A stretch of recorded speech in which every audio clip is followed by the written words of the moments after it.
This is Ed Rogers, and I'm here to show you how it's all connected.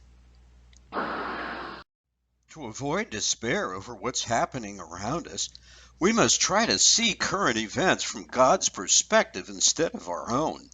We tend to focus on what we think's best for us and for our nation. God, however, has a much larger agenda, and his focus is greater than us and our nation. To see the bigger picture, we should ask some pointed questions. What is his ultimate purpose? Where is he taking us and the world? What has he already told us about the future?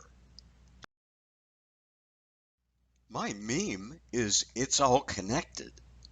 One of my chief goals is to show how nothing happens in a vacuum. The cause and effect syndrome is happening all around us, and everything bad that is happening is the result of sin. It's a fact of life. In a sinful world, what else should we expect? Our challenge is to figure out why God is allowing these things. But without understanding his ways, this will be impossible. Our mission is to be so familiar with God's Word that we can recognize his actions today as being similar to what God has done before. David didn't have the Bible as his guide. He begged God, "Teach me your way and lead me on a level path because of my foes." He wanted to recognize God's activity in his life. With the benefit of the entire Bible, we know that God not only wants us to understand his ways, but when we recognize his activity around us, it's an invitation for us to join him in what he's doing. By joining him in his work, instead of doing something for God and asking him to bless it, we can know for certain that what we're doing is according to his will. So, our challenge regarding the news is twofold. First, to recognize God's activity, and second, to determine the best way to join him. I wish I could lay it all out for you, shedding unprecedented wisdom and understanding on the events of our day. But just like you, I'm struggling to understand it. However, I do believe that what I've just shared should help us to take that first step. I also believe that understanding God's dealings with Israel gets us started on the right foot. God chose Israel as the nation and people through whom he would make himself known to the world. It makes sense that he would also reveal his ways at the same time. Another key to understanding God's ways is to be intimately familiar with the life of Jesus. Jesus told Philip that anyone who had seen him, Jesus, had seen the Father. To understand the ways of Jesus is to understand the ways of God. The final key to better understand world events is having a basic knowledge of biblical prophecy. If we don't know where things are headed, we'll never understand where we are today. So here are the three things I think we must understand if we're to see God's hand in current events. First is God's dealings with Israel, the life and ways of Jesus, and an understanding of basic biblical prophecy. These, of course, are huge and complex topics, so in future programs, I'll take it one step at a time as I seek to make sense of the chaos around us by seeing the hand of God in current events.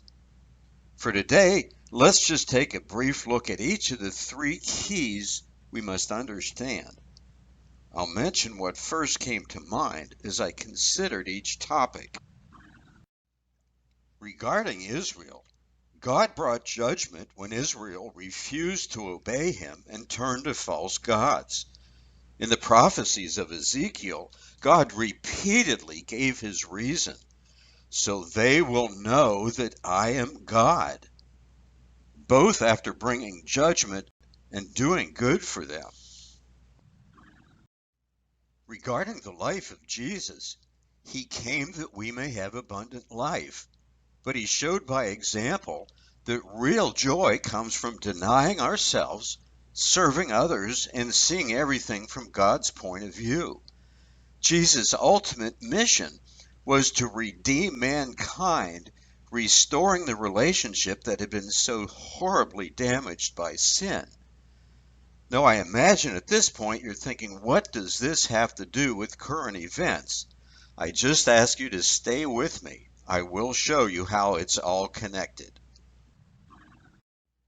Regarding prophecy, the prophetic message from Daniel's interpretation of Nebuchadnezzar's dream about the great statue in Daniel chapter 2 is that sometime in the future, all the existing nations and cultures represented in the statue would be crushed at once as Christ directly attacks the feet of the statue.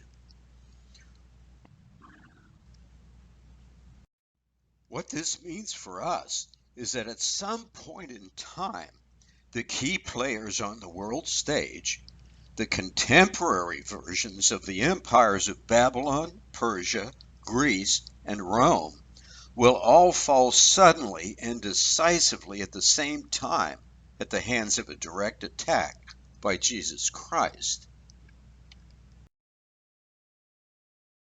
Is this account in Daniel 2 fulfilled when Christ returns during his second coming, as prophesied in Zechariah 14, or sometime before that? We don't know for certain, but we are to understand the times we live in, and identifying who and what the statue is representing will greatly help us to better see what's unfolding before our eyes in what we call the news. This is a brief sampling of what I hope to elaborate on in future programs as we attempt to see the hand of God in what's transpiring on the world stage. If we are to make any sense of what we're seeing, we must try to see the bigger picture.